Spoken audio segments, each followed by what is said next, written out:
Welcome to Change My Relationship podcast. I have with me today Brandon Joffe. He is a licensed social worker and he has nearly 2 decades of experience with dedicating his career to assisting teens, families, and marriages through challenging times. As the founder of Inspired Resolutions, he offers effective, compassionate, and results driven therapy, specializing in adolescent, parent, and couple issues like anxiety, depression, ADHD, addiction, anger management, and family conflict. Joffe began his journey as an addiction counselor at the Substance Abuse Foundation, gaining insight into substance abuse's impact on youth. This led him to work with middle and high school students in Compton at Shields for Families, providing therapy in schools and homes. Later, he served as a drug court therapist at the Central Justice Center, collaborating with legal professionals to aid recovery. In 2010, Joffe transitioned to private practice with CIFT, engaging with schools and churches in Brea, Anaheim Hills, and Placentia. He developed a holistic approach to therapy, integrating mental health, physical wellness, and nutrition for long-term success. As a clinical supervisor, he trains new therapists and runs a long-standing free parent support group, actually several groups. Partnering with the With Hope Foundation, he provides suicide prevention training in schools and offers online courses to make therapeutic resources accessible to families. Welcome, Brandon. Thank you. I appreciate this. Yep, this has Um, been a long time in coming. We keep putting yeah, off doing it, and so no more. We're here. I'm I really know. excited. Yeah. So how did you want to begin? Yeah, so I just gave your bio. So Yeah. if there's anything extra you want to add that kind of led you to specialize in working Yeah, with teens, go for it. sure. I'm going to be blunt. I ended up working with teens because when I was at another center working at CIFT, they kept coming to me because they were difficult cases.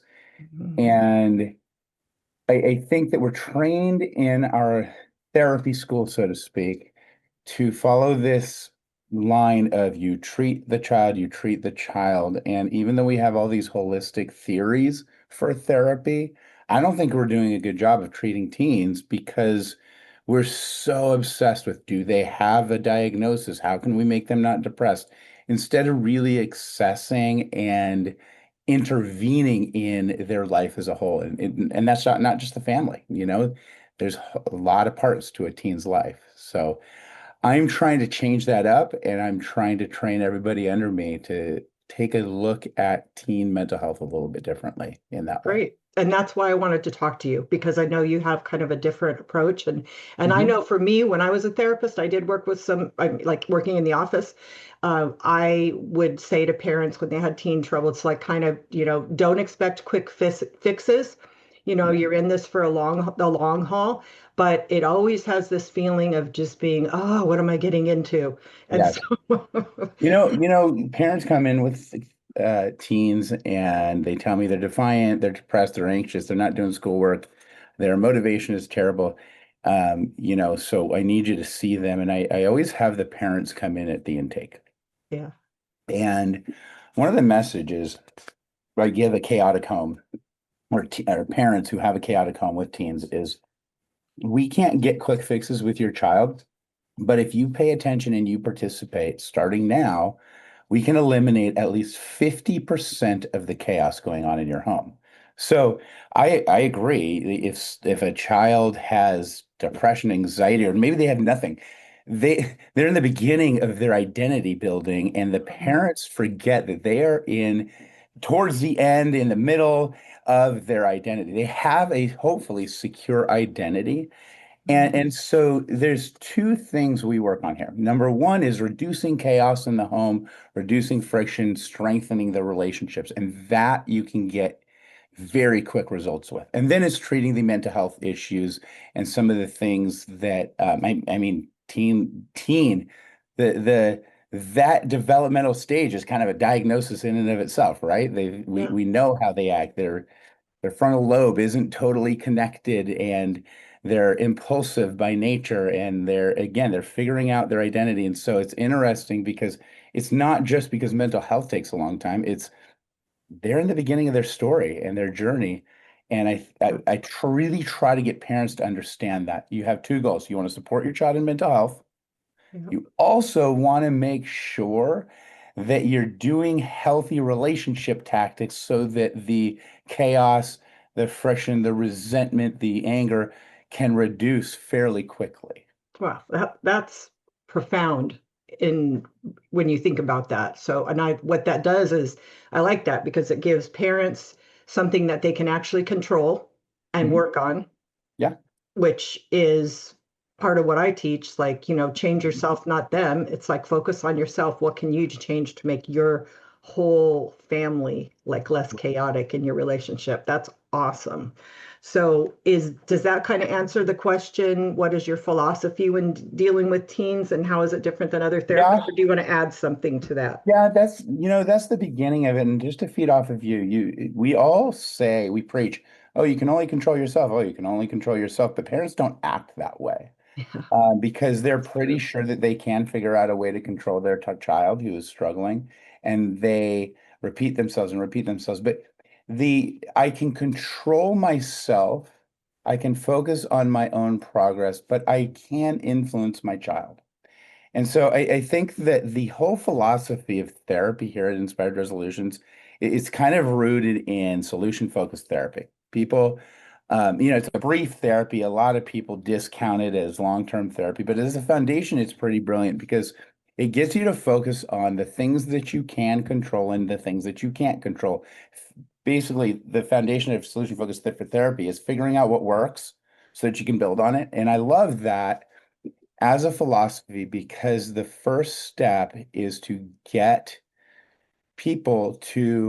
parents to let go and grieve the things that they cannot control. Mhm. It looks like, can you still hear me? Yeah, you just Okay. froze for a moment, but Sorry. it was I won't tell you if it was an attractive pose Okay. or not. We'll just an Yeah. attractive So, freeze. We'll just let it go. sure. So the philosophy is help people figure out what they control, let go of the things they can't, which means grieving. Hmm. And then for parents, your teens often do want help, it just not with some of the things you want them to get help with. Oh. And so with teens, we're planting seeds. We're planting seeds for the future. I tell parents we are parenting them for when they're 30. We're not parenting them for tomorrow. We're not parenting them for today. You're not going to see much change often today. And so when parents can accept I control my how I show up, but I can influence my child in the long run, then we get parents focused on how they influence them. You influence them by modeling.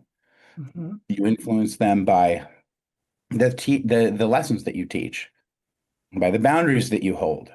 Hmm. You influence them by I think I said resource by giving them resources and making like therapy, like tutoring for school. You influence them just based on the environment that you keep, right? And the environment that you put them in. You influence them by your marriage. You influence them by being happy. And so when we can get focused on how we actually influence, and influence is different than control. Hmm. Influence, I can let go and wait and be patient. Yeah. When I need to change my child right now and control them, I get in a whole different mindset. Now, here's what's wild is a lot of parents if you ask them, they say that they're happy, right? Mhm. Usually, if you ask people in general, are you happy? So, yeah, I'm happy. But your happiness doesn't matter because one of the ways you influence your children is that they see you as one of the happiest people that they know, even if they're rejecting you and going against you, because nobody's going to, in the end, mimic something from people they deem unhappy. Yeah, good point. And so, and then the last way we influence them is loving on them, not loving them. And this is hard for parents to understand. I Okay. don't care how much you love your child. Some people who absolutely love their children have zero influence over their children. It's how do I show love? And it can be as simple as an I love you. Hmm. It can be as big as making sacrifices. It can be as big as getting rejected, but showing up anyways and not falling into the trap of resenting them. And so how do I love on them? And then when you wrap it all up with being consistent in all of it, your boundaries, your lessons, your values, your everything that you influence them. If you're not consistent in all of it, your influence will break down. Mhm. And so when you ask me what my philosophy is in working with teens and working with their families, it is simply put, help parents find more influence, help teens find an identity, and help everybody figure out what's working and be honest about what's not working and let that go. So, Okay, so I'm going to follow up with a question on that. You've talked sure. about how you help parents to look at their influence and what they're doing. How do you help Mhm. teens find an identity on top of what they're already going through as teens? Sure. What do you So, do? do you mean how can a parent help them find an Well, identity? are you helping them to find an identity, or are you helping Sure. the parents to help Um, them find an I be identity? I believe that it's a little bit of both. A lot of time, I can't tell you how many parents I'm working with who have no identity because their entire identity was Uh, in raising this child who has a completely separate journey under God from them, right? And so you can't do somebody else's journey. And so a lot of parents don't have an identity anymore. So I think that identity work with parents is important. The okay. identity work with teens is really interesting. Actually, oddly enough, we went to I have this guy, Zach, who works for me. He's a quadriplegic and he broke his neck when he was 15. And we just gave a resiliency speech at Crean High School, and it went really well. And in that resilience, even though we frame it as resiliency, Hmm. finding your identity follows all the same concepts. What is that? How is identity built? Identity is built through some decisions. It's built through things that your parents pass down to you. It's built in the roles that you take on, the roles that you are forced into. It's built in your morals, in your values, in your talents, in your gifts from God. And so I think helping people become intentional about their strengths, their weaknesses, how honest are they about themselves? That gives you a way to explore your identity, but I can't give anybody an identity, No. right? Identity is somewhat of a choice, somewhat of God's choice, and a lot of intentionality. Hmm. And so, um, you know, I think with teens, they're just automatically, they are all, literally all of them are figuring out their identity. They're Yeah. going to make some seriously just mind-blowing mistakes. Yeah. They're going to say and do things that later on they're going to regret and so I think it's important with teens to remind them this is not the end. I think it's Yeah. important to remind adults a little more harshly. Yeah. Your identity needs to get secure now, and it cannot be based on your children. Yeah, I think that's an awesome point because I think that's one reason why we as parents react so emotionally to Yep. decisions that our kids make is because it reflects on our identity. And when we're insecure in our own identity and we think that that is something that is, we feel shamed by it. We feel like we have to, reactively, quickly change it. And there's a lot Mhm. of fear. I know for me, as in my home, being raised as a kid in my home, there was a lot of fear because of what was going on with the abuse in the home, with my dad, with my mom, and the alcoholism. And I parented my kids just with a lot of fear. And Okay. because of that, I was always like panicky and it turned into control and then it turned into anger when it didn't work. So yeah, Yeah. I can And I, see I love exactly that you what can you're talking admit about. that. I Oh, love that you can admit that because what's funny is most parents don't admit that they're parenting from fear. They always label it as something else. uh, But look, most of us are coming from a fearful slash hopeful slash expectant spot when it comes to parenting, and you have to mhm. own that and know where that stuff's coming from. Um, I don't want to, I don't want to raise my child strictly based on my experiences that have led to fear, that have led to some really good things too.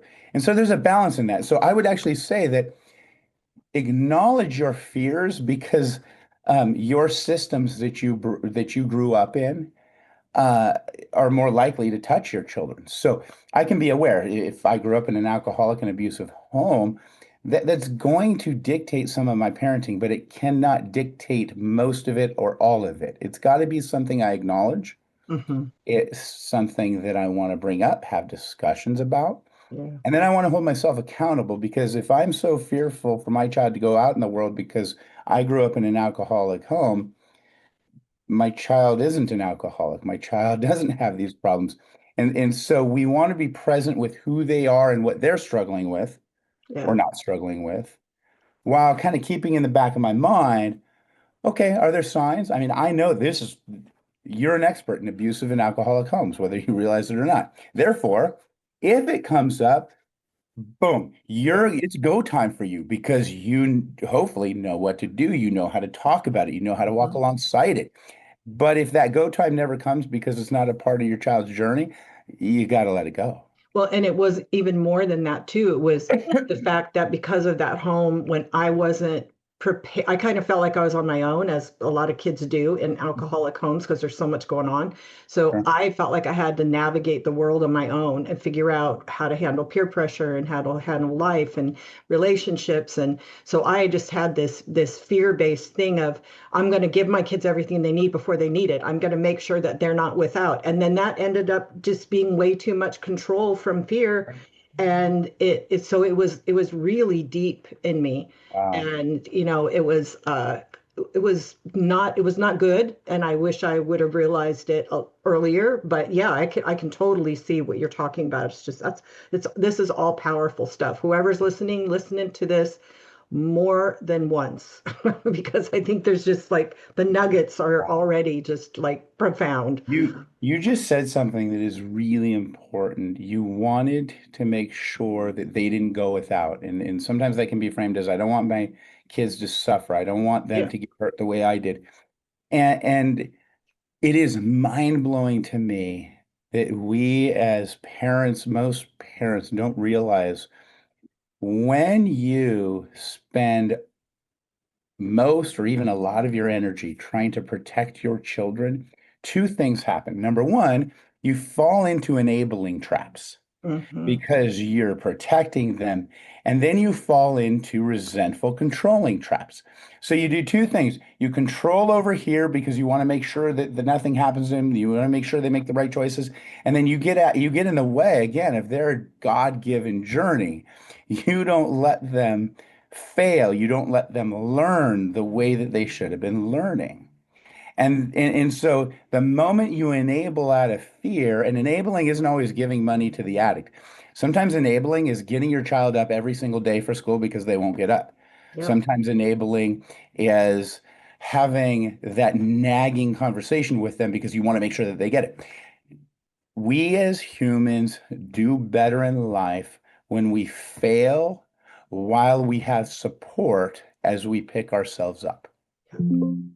Now, there's another issue, and that's the resentment you build while you're trying to make sure those bad things to your child don't happen. You don't build resentment towards the world or anything else. You build a resentment towards your child Yeah. because and it's not something you realize you're doing.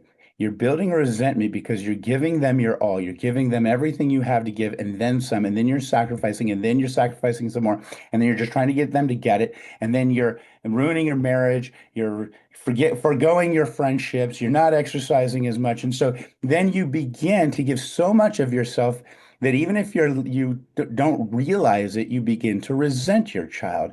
And parenting from resentment and parenting while enabling is always damaging to the relationship and always results in chaos. And it never adds to the contentment of life and contentment of being a parent. Yeah. I can absolutely see that. And again, just really, really wise. What advice would you give to parents when their teens are just starting to experiment with drugs or alcohol? I know this goes right along with what we're talking Oh, yeah. about because I know what I did, man. I just push control and anger and fear and all of that. And it was just like, ugh, Yeah. wrong. We live in a weird time. So right now we live in a society where we have said that a drug that has always been illegal is not only legal, Yeah. but many people are saying it's good. So first of all, we need to understand that we're parenting teens Mm-hmm. who are not growing up in the same environment. Yes. Okay. We saw commercials where it basically said with an egg that if you use weed, your egg's going to fry, right? That was one pendulum, totally Mm-hmm. wild, right? That's Yep. just not true. And so now we've got this pendulum where, okay, well, drugs are good, even psychedelics are good. And that's a pendulum that's way over here. I don't agree with. I won't get into that debate today because it is about a 10-day debate.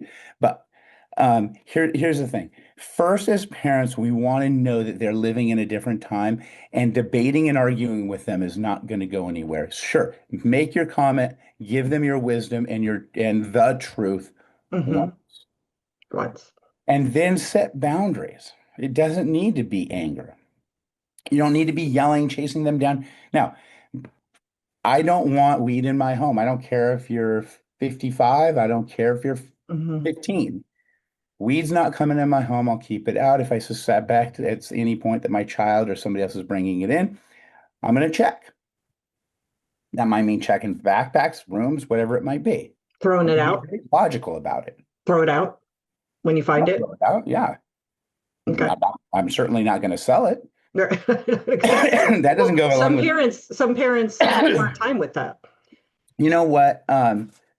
If you bring something illegal that I've told you not to bring into my home, I'm going to throw it out. I mean, I do drink alcohol, not to excess. So if you bring in a $500 bottle of alcohol or wine or something, I'm probably going to take it from you and keep it. But if you bring in the vapes or you bring in the dabs and the wax and the weed, I don't want it in my home. It doesn't belong in my home, and I'm going to let you know up front. That comes in, I throw it out. I'm not giving it back to you. I'm not giving it back to your friend that you say that you're holding it for. I'm not going to do anything other than throw it out. I'm letting you know that is the boundary in my home. Okay. Now, I'm also not going to chase you all over and try to make sure that you're not doing things. Now, if I have a child who I think might be smoking weed or drinking inappropriately, you will not drive my car. Mm-hmm. I can control that. You can't get the keys from me. And if you do steal the keys from me, I have no problem calling the cops. You're not going to drive something that I'm ensuring that I'm responsible for if I think you might. It's not if I know, if I think there might be a chance that you are drinking or smoking or Perfect. doing whatever other drugs. Now, I'm also going to have resources.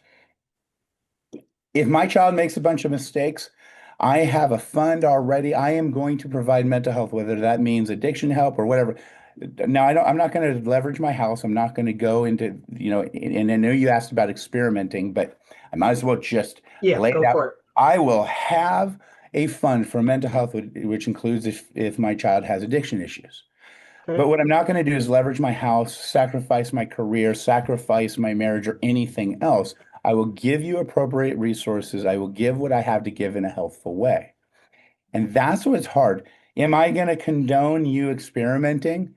No. Am I going to flip out and take you out of school and ground you for 50 years? No, I'm not going to do that either. I'm going to let you know I'm not okay with it. Here's the boundaries in my home. Mhm. And I'm going to leave it at that. And then I'm going to play a game with you later. I'm going to love on you because I'm not going to damage the relationship. I'm not going to ask you every day. I'm not going to talk about it every day because I know that's not going to influence you. If you've decided to do this thing regularly, I'm not going to get in the way of that, but I can influence you in the long run. And I'm going to hope, and I'm going to hope that if you decide to experiment or abuse, which is before addiction, that you see that my lack of use is making me really happy. And someday, somehow, we have a good enough relationship that you follow my way. Right now, you're Yep. going through an experimental phase. I will not support the experimental phase, but I will not damage my relationship with you over your experimental phase. Wow, that is so important. Just so important.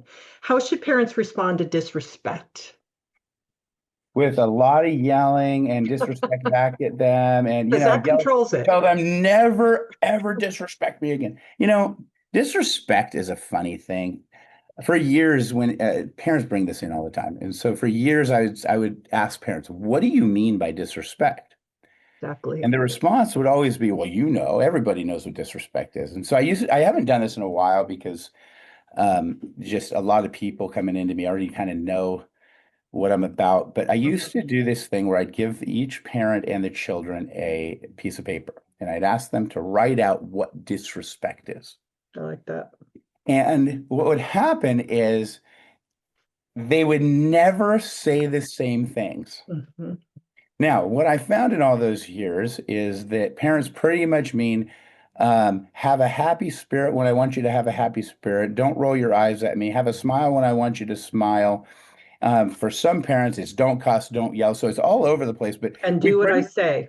do what I say when I say do it, and that's just not always going to be realistic. Mm-mm. And so, if the disrespect is you're cussing at me, making a scene, attacking me in a way that might bring me down and is going to, influence my self-confidence, I'm going to protect myself from you.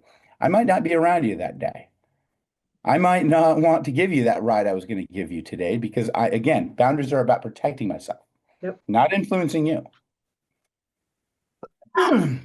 So it really depends. And I tell parents, ask yourself, is there anything that you're trying to protect? Like, what do you really need to protect? If you ask your child to go take out the trash and clean up the dog poo, and they go, oh, and they roll their eyes, and that's disrespect, and you're going to focus on that, you Yeah. might be getting in the way of them finishing that chore that you wanted them to finish. I don't care if you roll your eyes at me. If you're picking up the dog poop, I hate picking up dog poop. I don't like taking out the trash. If I can get you to do that while you roll your eyes, you go for it. Yeah. Now, remember, they are in a developmental stage that we're not in. The moment I, as a parent, do get so bent out of shape and take that personally, I'm not thriving in my role. Now, later on, I might say, hey, you know what? I wonder, honey, if when I ask you to do things, you can maybe control those silly eyes of yours.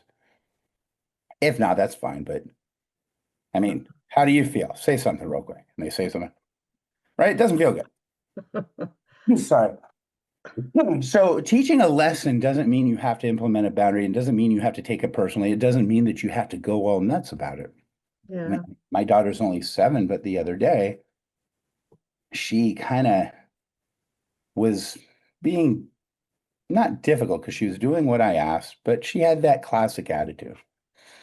And so later on, I said, hey, babe, tell me to go pick up my clothes in my room. She said, well, why would I do that? She had already forgotten. I said, just tell me to do it.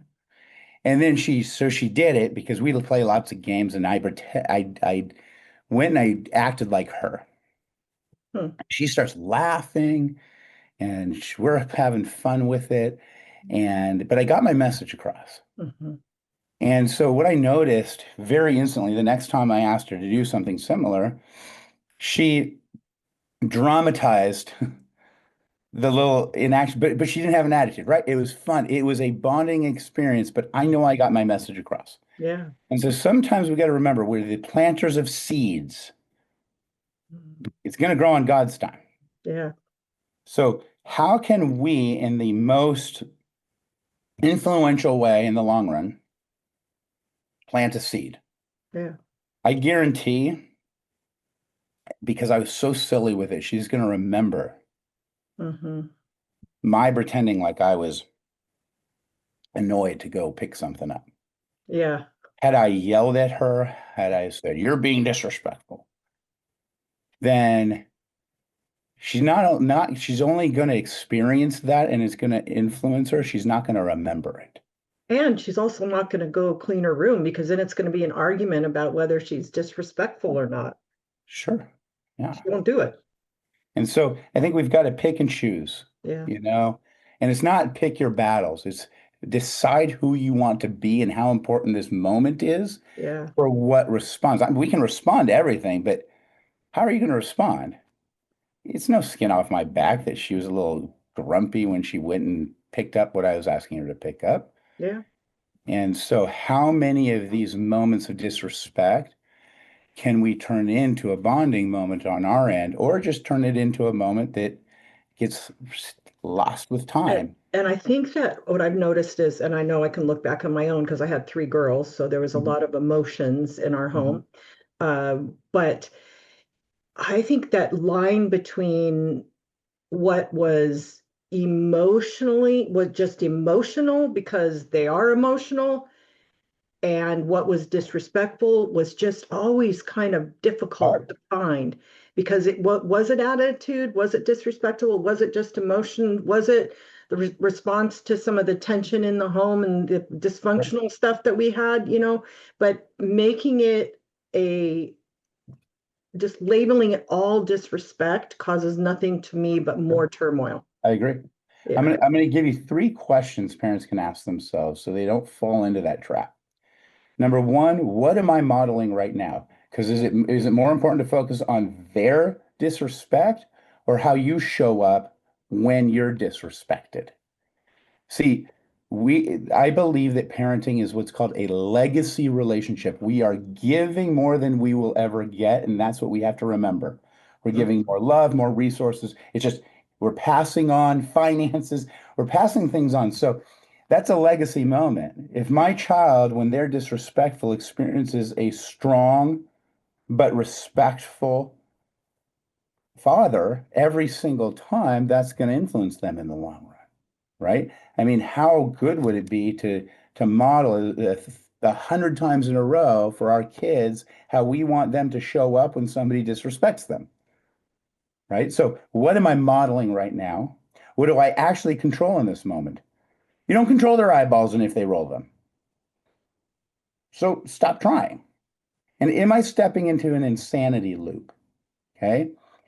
Insanity is doing the same thing over and over again, trying to resolve something that can't be resolved in the moment. It's um, trying to escalate things and get a result that you, your child, and God knows is never going to happen. That's right. insanity. Insanity is doing the same thing over and over again, expecting a different result. And so, if you ask those three questions, maybe you'll get distracted long enough to be a good model and maybe find opportunities where you can teach your child something outside of the crisis. It's not even a crisis, but outside of the disrespectful moment.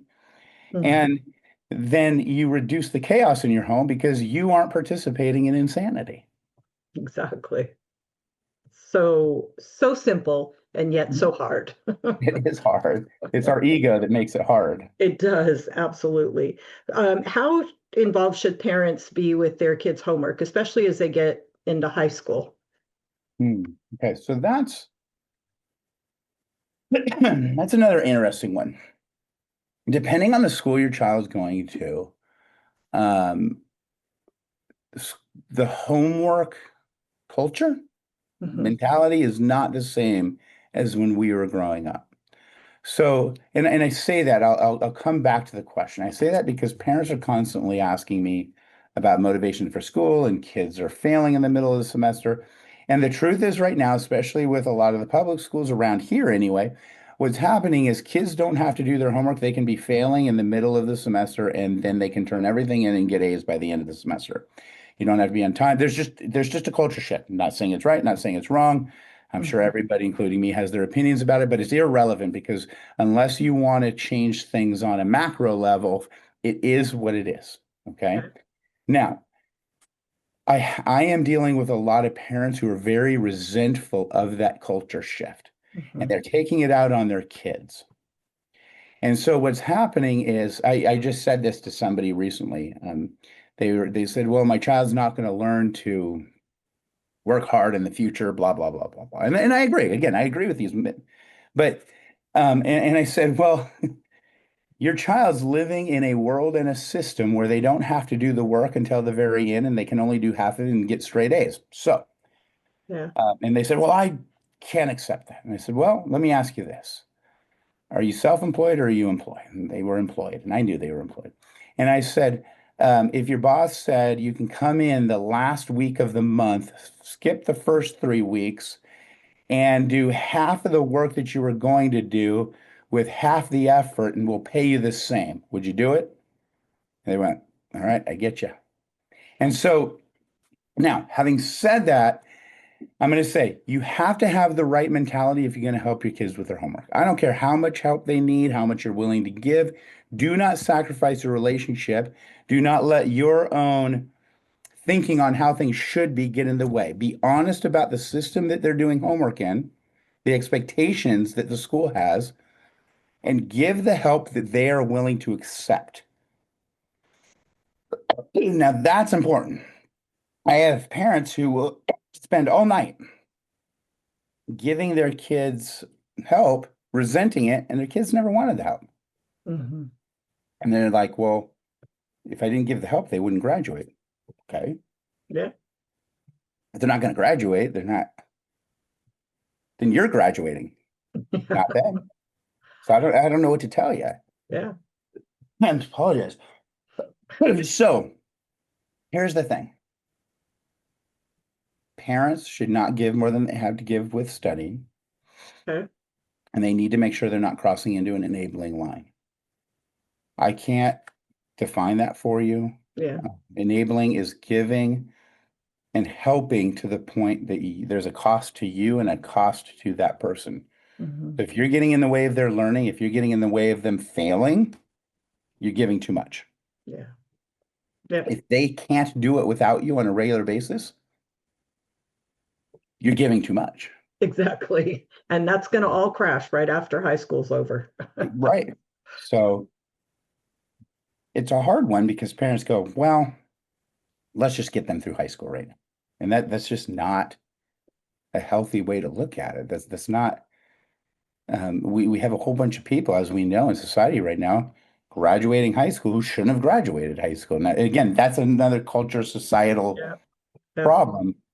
But parents are funny because they'll participate in it and be angry about it. So Yeah, there it goes back to what you said earlier.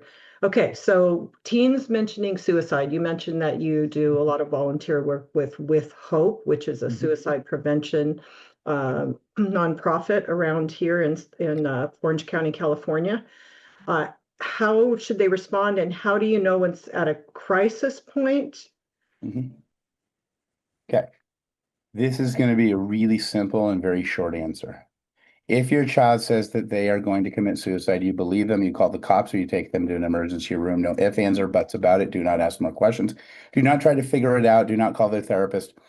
Stick to that boundary. It's the only boundary I insist that every parent I work with have.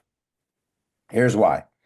Wow. If it's not real, they need new language to communicate what they're going through other than I want to kill myself. If it is real, you want to save their life and you're not equipped to do that and you need to get somebody else. So either way, you're setting a boundary. I will always believe you if you tell me you're going to kill yourself or that you are insinuating that you're going to kill yourself. No ifs, ands, or buts about it. That one thing I will believe. Therefore, I will call the cops or take you to an emergency room because that's the only two things that I can do to save your life. And so that gets rid of this difficulty of parents. Are they serious? Are they not serious? Because a child who used it as a weapon Yeah. ends up in a mental hospital once, doesn't use it as a weapon anymore. They Yeah. find new language. Yeah, because and I think they often are thinking, oh, it's manipulative. But what I see instead of parents doing what you just said is the parents out of that fear Mhm. back off from what it is that they're saying that they're going to do with their child. Yeah, And then as a result, it works right. for the And, and, child. and that's it works for the child or it gets them the attention. But and sometimes what happens is the child doesn't know how to explain this huge, terrible feeling they're having, and they're impulsive. So they're impulsively communicating this big thing. Well, you're enabling them if you figure that out with them. Just believe them, and then they're forced to find the new language. You can help them out with that new language, Mm-hmm. and I think that, and if you struggle to do that, then you need to ask for help as a family. Okay. Do you make them go to therapy? You cannot make children go to therapy. You can bribe them, cajole them, scare them into it. You can get them it when they ask for it. You can't you can't really make them go and participate. Right. I'd You, say in this case, it has nothing to do with making them go to therapy because we have an issue between a parent and a child. The child is either suicidal and I don't know how to walk alongside them and they don't want therapy, mm-hmm. right? If they want therapy, this isn't a question. Right. Or the child's using language that I can't deal with and is unhealthy, and I need help being in relationship with them so I can be. So if the child's resistant to therapy, either the parent and the child need to be going in together, Mm-hmm. or if the child's not going to show up, the parent goes in Mm-hmm. to, again, figure out how to walk alongside that child. Yep. Love it. Perfect answer. Absolutely. Okay. You have lots of groups, and I love them. I love them all. And one of them is the Family Anger Management Group. And you say that that's the only one that is available in, I think you said California. I'm thinking maybe in the whole country or world, possibly, Yeah, unless you got this idea from somebody that I don't know about. I did not. But I personally know a family that attends it, and um, they they lovingly called it their Brandon lashing time. All of them, the mother, the father, the children, and they laugh about it as they're driving over there because they know they're all going to be equally called out on their stuff. Mhm. And I just said, oh, that is priceless that the Wow. kids even understand that, but Mhm. they love you. That's And but yet they recognize, hey, we're all going to be accountable. I appreciate that feedback. And I don't know anybody that's doing it. I did anger management courses when I was working in substance abuse and various other programs, and I've seen and given anger management programs. And where it falls short is when you have even just one angry person in a family, everybody's affected. So Yep. you may have somebody who's not lashing out, but is becoming resentful of the angry person or doesn't know how to deal with the angry person. Or more often than not, you got everybody who's angry in the family. It's Hmm. a family systems issue, Yep. and the individual is better taken care of when they aren't identified as just the problem, when the system is doing it as a whole. And then the piece that I like this group better than treating people individually for anger.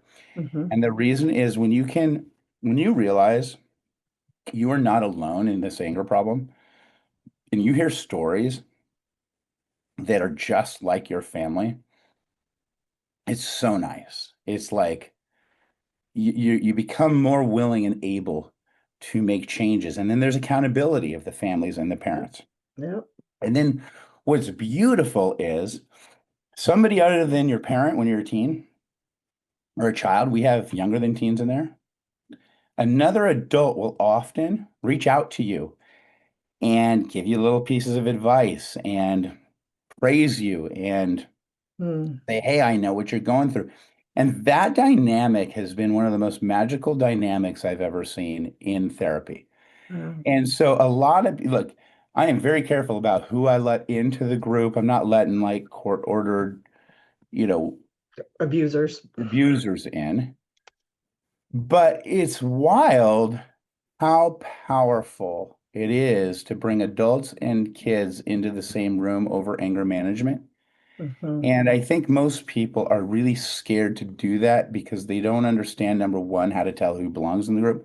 Number two, we have this long-standing belief that you have to separate age groups in Yeah. therapy. And I looked it up. I looked up the ethics, and you can't create a situation where anybody's taking advantage of, but the mentorship is amazing.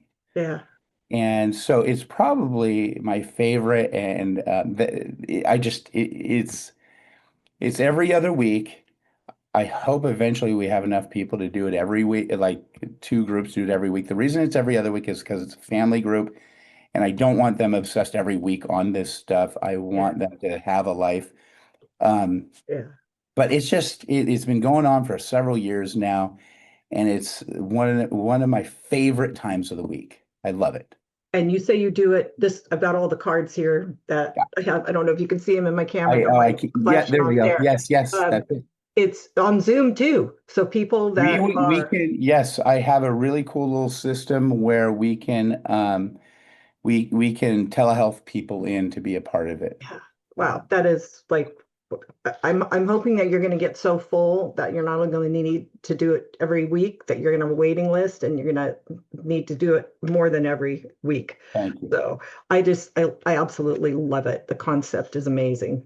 And then you have a bunch of other groups. You didn't mention the Hope for Parents with Yeah, Struggling Teens. That yeah. make it where So you can see it. we're gonna change the name to Hope for Parents with Struggling Children because Okay. we're teen centered.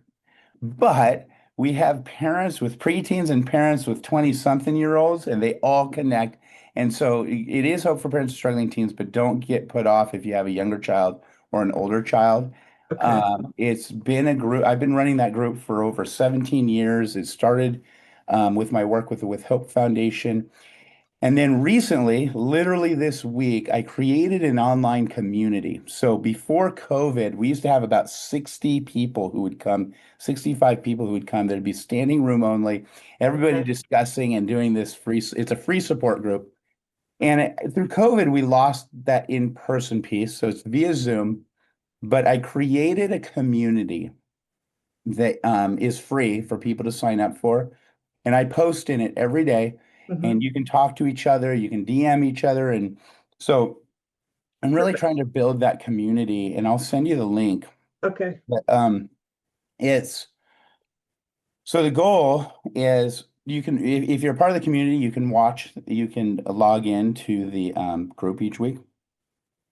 But again, the point of the community is to try and get people connected with people throughout the week, to hold each other accountable, to give each other hope, to just kind of, reach out as though, they were in person. I remember back when I had first started the group for like 2 years, there was this whole group of parents that would go to dinner and then they'd come to the group, and it was really beautiful. So I'm hoping to kind of re-spark that, but the group's been powerful and running for over 17 years now. Amazing. Okay, and I know I've sat in and watched you do that, and you give Yeah. lots of valuable tips, just like you're giving right now on this podcast. So I highly recommend that. And then I think you have in person, you have the Young Women Rise group, which is for the Yeah. girls that are teens. That is now no longer in person because the girls who attended it wanted more accessibility, Okay, because they couldn't all get rides all the time. It's a small group, but it's Young Women Rise. It's it's really focused on kind of the identity struggles for young girls. yeah, which are big, So yeah, huge, absolutely. huge. And then I'm going to have you talk about your step up program later. So I don't Okay. want you to mention that. And then you do have your physical trauma therapy group that Zach runs in Yep. person, though, right? Yes, so That's the, no, because not everybody can come that is oh, in person for that. so it's Zoom That is too. only via telehealth, and it's for spinal cord injuries. So it's the people who are part of that group.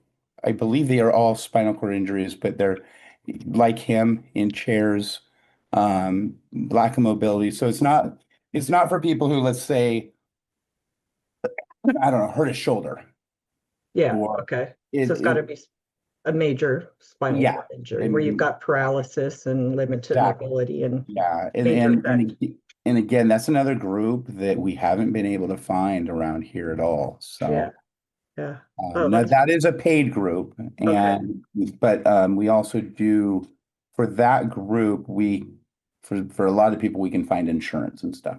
Okay, wonderful. And then this one, another one, empowering stepdads.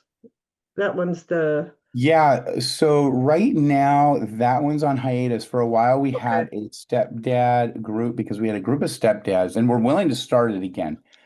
We had a group of stepdads who were trying to figure out how to walk alongside their stepchildren and their significant others. Yeah. Um, it's kind of funny because it's just it's kind of your classic dads, men only go for so long and then they're out. But it was really neat and powerful. And again, if we have our rule is if we have three or four people, we'll get the group going somehow, some way. Okay. And then the other one is your hope for relationships after Mhm. trauma. This is a group That for one's women yep, that's both in person and and Zoom. via telehealth. And Okay. that yeah, that's a really powerful one. It's abuse survivors, it's women who have had situations, might be divorce, might just be boyfriend girlfriend thing, Mm, but it's for women who have experienced that kind of trauma and are looking to be healthy in relationships moving forward. So it's not just about processing the trauma of the abuse. While that goes on, we really try to get it focused on moving forward and showing up in life the way that you want to show up so that you can stop some of those cycles. And that's a support group. So that's not a therapy group. mhm. That's a free support group as well. Okay. And you said in person and on Zoom? Yes. Yeah. Okay. All right. And then should we talk about ADHD now? I know you have a lot to say, or should we do that on a Um, separate podcast? yeah, I do have a lot to say on that. I think that maybe we can end by how much time do we have? Do we have We still have we have like good 15 time? minutes. So we I have think ADHD is a whole podcast on good diagnosis, bad diagnosis. I think what I want people to know about ADHD, just in a few sentences, is that it is misunderstood. mhm, Many therapists do not understand how to diagnose it, and it's misunderstood because most people identify with the symptoms. mhm. What we're missing in the diagnosis of it is that there needs to be rule outs and a certain threshold that you cross before you call it a diagnosis. But again, I could talk Yeah. about that. Yeah. Uh, And so you're willing to do it separately? sure, Okay. absolutely. I'd be All happy right. to. So yeah, because I have lots of questions on that. So what about now? This comes up a lot because my ministry is to off mostly people who one parent is like, or is really trying hard to bring health into the family, and they're dealing with another parent, the other parent who's they're either divorced and the Mhm. parent is doing something totally different, enabling the kids, going along with them, undermining the parent who's Right. trying to get order, or they're still married in the home and they're both on completely different pages. Yeah. And uh, I know what I say to them, but I would love to know what advice you would give to those people. So we do a lot of court work now. Over the years, we've done more and more divorce care and court-ordered therapy, co-parenting therapy, child reunification. This subject is huge. And I like that you said for parents who might be together and for parents who are divorced. Yeah. Um, a difficult marriage or a difficult divorce can be paralyzing. And what you have to understand is you control what you control. And you made this decision when you had a child. And that's that you do not get to control that child's life alone. You do not get to influence it alone. And Hmm. that's hard to let go of when you know what your partner is doing is wrong and sometimes even evil. Yeah. And so just because your ego gets tied into it because a lot of the people doing the right thing, the other parents making it look like they're doing the wrong thing and they're, egocentric. And so it becomes a whole cluster of issues. Now, if you are consistent, you will be more content if you focus on the things that you control. You don't just get rid of a boundary in your home because of the other parent, but you have to recognize when you can't hold a boundary. And so a Hmm. lot of parents get stuck on the boundaries that they can't set, but they want to set. And so again, it's back to that I control what I control, and I've got to let go of the rest. And so if I have clear boundaries and I control my clear boundaries, for instance, I'm not going to do favors for you when you cuss me out, yell at me, or act abusively towards me. That's a great boundary. Your partner, or your ex-partner can't get in the way of that boundary. And so when you're in a situation like this, you have to figure out what boundaries you can actually follow through with and what boundaries you're willing to follow through with. Mm-hmm. And then um, what you model when things are really difficult, both difficult with your child and difficult with your ex-partner or your partner. It goes back to how am I going to show up? Where's my tone? What's my inflection? Do I give more information just to make myself look good and make them look bad? How badly do I need to battle these things that I don't control? Or am I focusing on my relationship with my child?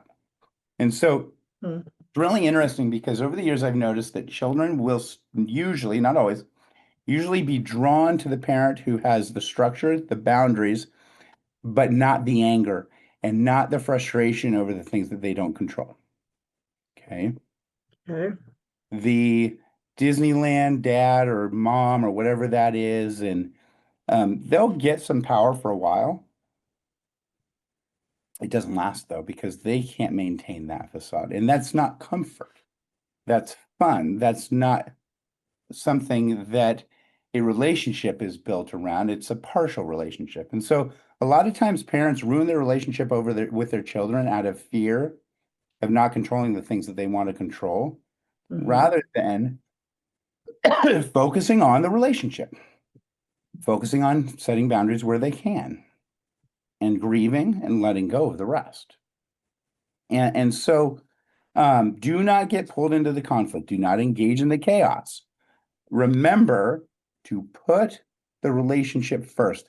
The more stable and happy parent is more influential in the long run, not the Disneyland dad, not the one with the motorcycles and all this stuff, and the one who's refusing to hold them accountable.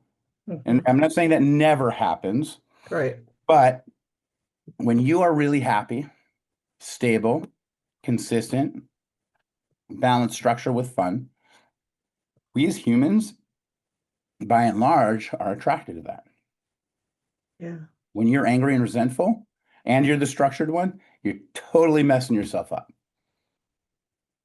Yeah. They're not going to go for that because of the anger.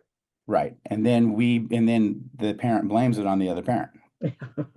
Of They course. brainwashed them, they influenced them, not realizing, yeah, but Yeah. you were miserable to be around. You were sullen, you were moody, you were constantly talking about how you should have more control, how they're not doing the right thing. You tried to convince your kids that you're doing the right thing and the other parents not doing the right thing. Right. So you don't realize that it's all this other behavior that pushed your child away, not you having structure, boundaries with happiness and contentment. Yeah. Totally makes sense. Absolutely. Okay. Do you believe in what's your thoughts on psychiatric meds for teens, which are technically not tested with teens? They'll always say that these aren't really tested for teens, but they sure are prescribed for teens. Sure. Um, so I did not go to med school. Right. So for me to give a medical assessment of this, even though everybody does, would be unethical. Okay. Here's what I can tell you. I believe that if meds are working, you can tell that they are working. Okay. I've had many teens, adults come to me, they've been on meds for years. And when I ask them, oh, great, like, why are you here? What's going on? Well, I don't know if the meds are working. I think they might be working. That's a problem. You either have the wrong diagnosis, the wrong doctor, both, or the wrong meds or whatever. That, Mhm. that doesn't make sense. So, in my experience, when medication is necessary and it is used as an intervention, um, in the right way, number one, it's not forever. But there's also a very big difference. In other words, we go from not being able to make any grounds in therapy to, oh my gosh, now we're getting somewhere. And so right now, it's really interesting to me that medication is so heavily prescribed. And if you ask somebody after months of taking it, half the people say, yeah, I think it's working. Maybe. I don't know. And that's just insane to me. Now, I don't believe medication should be the first thing that you try. Mhm. And then we as therapists who are not prescribing but referring, I believe, have a duty to help the client communicate with the psychiatrist in an honest, good way. Yeah. I will have them write down the list of symptoms. I will have them write down possible explanations for those symptoms, and I'll help them out with that list. Okay. So if they say, yeah, I think I'm ADHD and I need ADHD medication, and I go, Bud, you're smoking weed every day and you're playing with your phone at night and you're not getting any sleep. Yeah, but I can't pay attention. Well, get rid of that stuff and let's see if you can pay attention. So I will be very honest about other things that may be causing the symptoms that they want medication for. And I encourage them and I have them write it down. I prepare something with them to give to the psychiatrist so the psychiatrist can make a good diagnosis and make a good assessment as what to whether or not they should get meds. Do meds work? Yes. Hmm. Are they necessary? Yes, for some people. Are they overprescribed? I believe so. Yeah. Um, I don't think that, I mean, we all know the industry of psych meds is just there's an unbelievable amount of money, and that money would go down if every psychiatrist did things correctly. Yeah. And There's just yeah. So I love that answer. I think that's, again, very wise and shows that you have a lot of thoughtful experience with that. And you're giving a client-centered response to that, which is, I'm going to help my client walk through that and figure that out. But yeah, I like the idea of not going to meds first. And I agree that there are times that they are necessary. I do have a daughter that's been on meds since she was probably 16 and is Oh, still on them and will be on them for her entire life. right. And they are necessary Mhm. and they're not perfect. So there's Right. all kinds of problems with them. But Right. yeah, I do think it is at times. And I But like that clarification. I'm not saying that taking meds never fixes everything, mm-mm, so they are not perfect, but you should be able to tell that you're taking them. yeah, Like, if your symptoms are one thing and then you take the medication and the symptoms are basically the same, there's yeah, something wrong. yeah. Yeah, absolutely. Makes total sense. Okay, so there's one thing that's in my mind, and I made a note about it, and I remember, and this might be kind of throwing it back into a previous discussion, but I think you can talk about how parents do it. I remember the session that I came in and I watched where you're doing your parenting of teens group, Mhm. and one of the parents was talking about her child having meltdowns over homework and needing, like, demanding, like, help me, I can't do this, it's too hard or whatever. And you basically told the parent to kind of put it back in the lap of the teen and to kind of to go just very calmly go take a walk, let the kid walk through it themselves, figure it out instead of trying to micromanage. uh, talk to me about that. I mean, I know it doesn't just have to do with homework. Right. Okay, first of all, if you're providing help to your child and they're melting down while giving help, step away, please. That is not a recipe for them getting smarter, them finishing their homework, or anything good. And then if I need your help, I need your help, I need your help, so if they need your help to the extent that they're melting down, there's one of two things going on. Okay. Number one, the teacher's not doing their job, which is sometimes happening. Yeah. Or number two, they aren't paying attention and doing the work that they're supposed to be doing. Yeah. So it is not our job as parents to make up for those issues. If it's the teacher, we need to figure it out. If it's the child's behavior in school, we need to figure that out. Now, even if that's going on, I'm all for walking alongside them, giving them resources, helping them figure it out, but not while a temper tantrum's going on. You Yeah. step away and you walk so that you maintain your cool so that you don't get sucked into it. Yeah. And I can't say this enough. Do not engage with temper tantrums. Yeah, but then they're not going to get their schoolwork done. So do not engage with temper tantrums. Yeah, but I've got to get them to do this.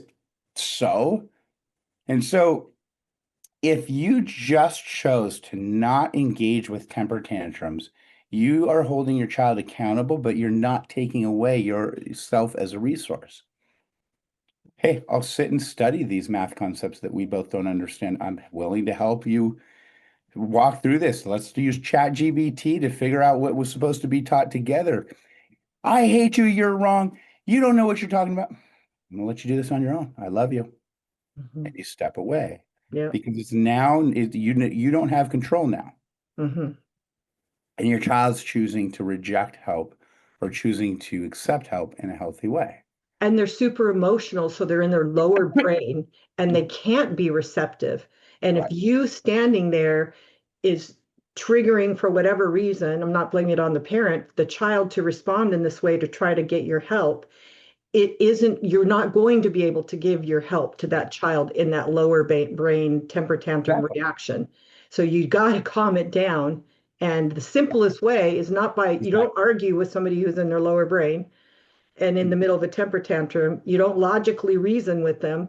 No, You step away and let them calm down.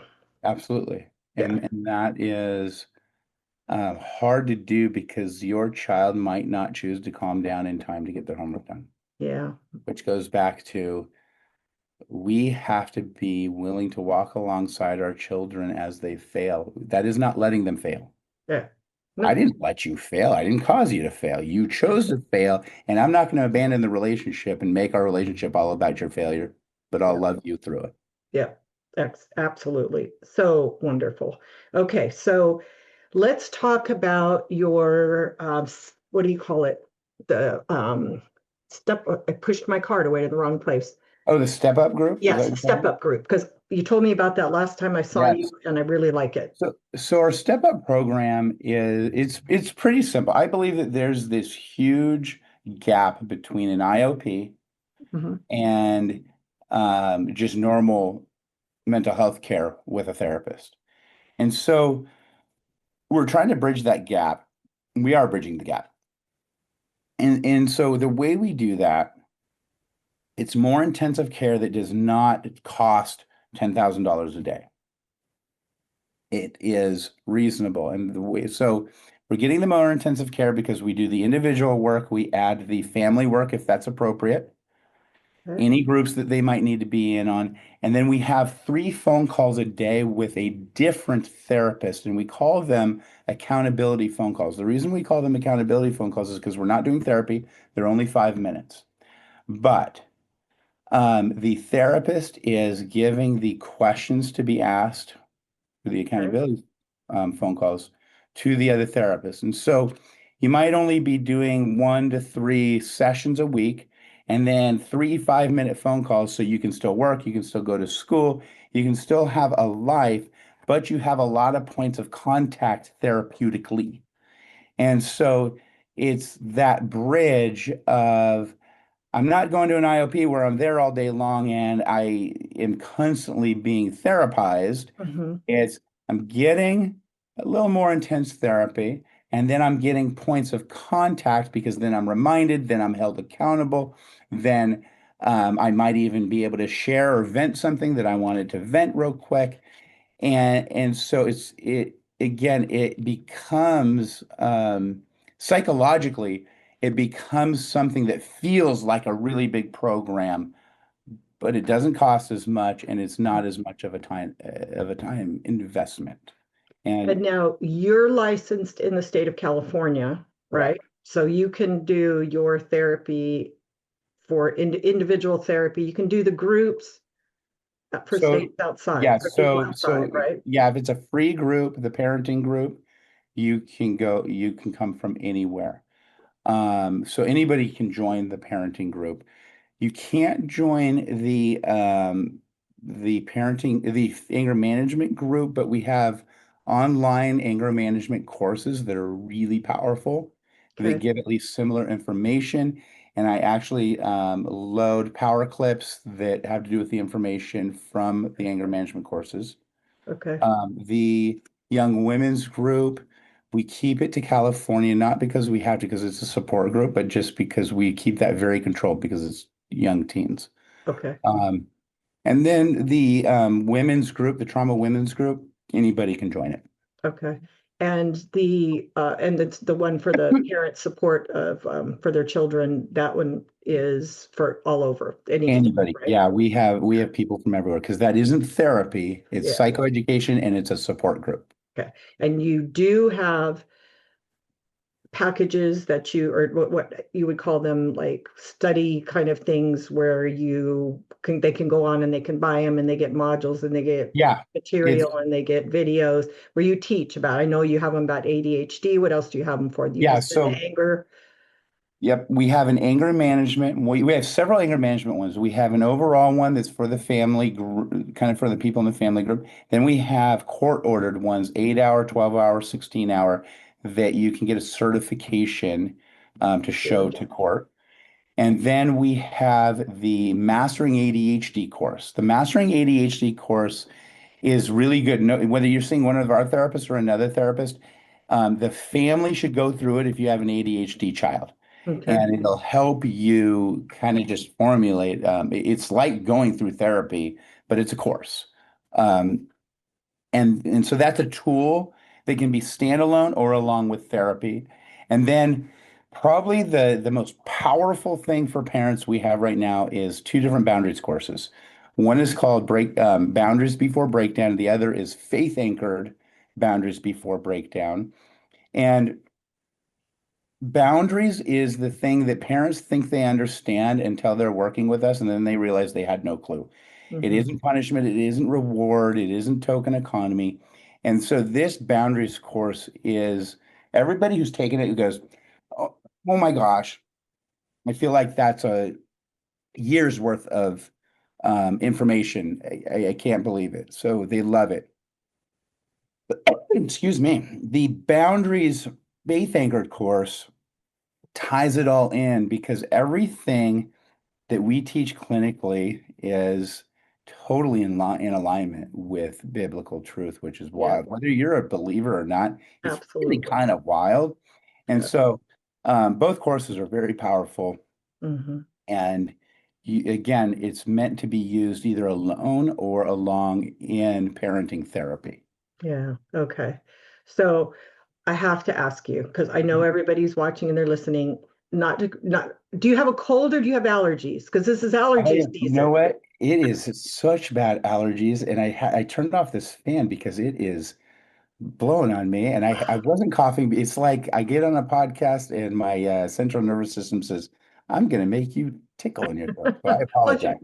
oh my gosh. So we feel with you because allergies are miserable. And then you I get to know. choice of being miserable or taking something that makes you so sleepy that you just want to put your head down on your Yeah. desk. You know what happens with me is I have sports-induced asthma, Uh, and I foolishly worked out right before I talked to you, so I probably shouldn't have done yes, I would that. say yes. Logical consequences, Yeah, so Brandon. Logical next consequences. time I come on, I am gonna not do that. Absolutely. Okay, so I think we got covered everything except we're gonna circle back to do the ADHD. And as I'm talking to you, I'm thinking I gotta have Zach on.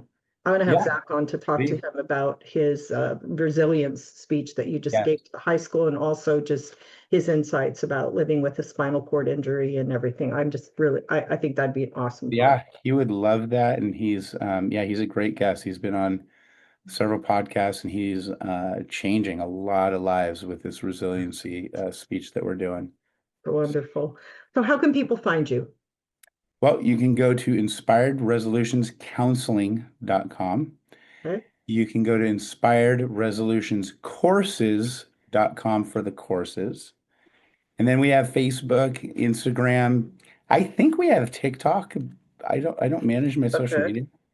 And then we have a lot of videos on YouTube as well. And then I have a podcast myself. It's called Hope for Parents with Struggling Teens. The podcast is, and that's a pretty powerful podcast. There's a lot of subjects that parents don't think to talk about or get help with. And so Okay. I love, that's a really good way to kind of figure out what we're all about in Mhm. terms of how we're working with families and what we do a little bit differently. So, Yeah, great. And just to clarify, because a thought went through my head, so I know somebody has a question too. sure. Your court-ordered courses only apply for California, right? You get credit for Yeah. California. Okay. So, no, you can take, okay. So, any of our courses you can take anywhere in the United States Right. online. And I say that because we're actually going to be launching a whole court ordered courses Okay. for child reunification, child care, and for the co-parenting. Okay. Okay. But to work with us in therapy, you have to be in California. Okay.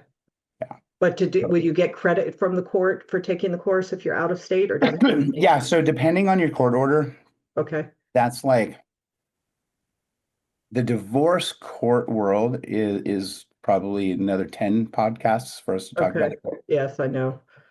The judges, when they ask for things, are often saying, hey, just the judges don't even often know what they're looking for. They just Yeah. say it. Yeah. So we try to help people clarify, can you do a course and get credit and that's what they're looking for? Or Mhm. do you need the therapy with the recommendations and everything? And so Got it. it really just depends on the case that you have. Okay. Awesome. Well, this has been everything that I expected it to be No, and more.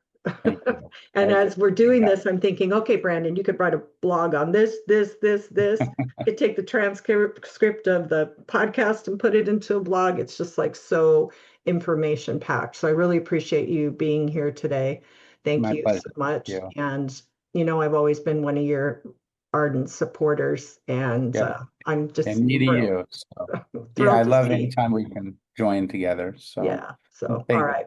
Well, thank you for watching and for listening to Change My Relationship podcast, where we've had Brandon Joffe, licensed social worker and the founder of Inspired Revolutions Counseling. And I hope you'll share this with people that you know who would benefit from it, because I know there's a lot of people out there who are really struggling with their children and family dynamics. So God bless you, and we'll see you back next time.